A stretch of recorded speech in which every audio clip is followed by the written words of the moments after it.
కోటప్ప కొండకు వస్తానని మొక్కుకున్నా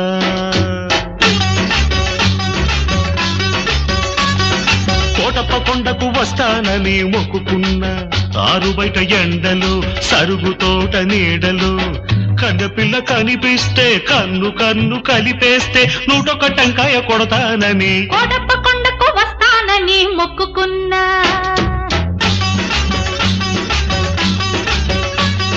కోటప్ప కొండకు వస్తానని మొక్కుకున్నా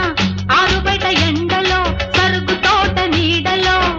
బుచ్చిబాబు కనిపిస్తే నా కోసం పడి చస్తే 101 టెంకాయ కొడతానని కోటప్ప కొండకు వస్తానని మొక్కుకున్నా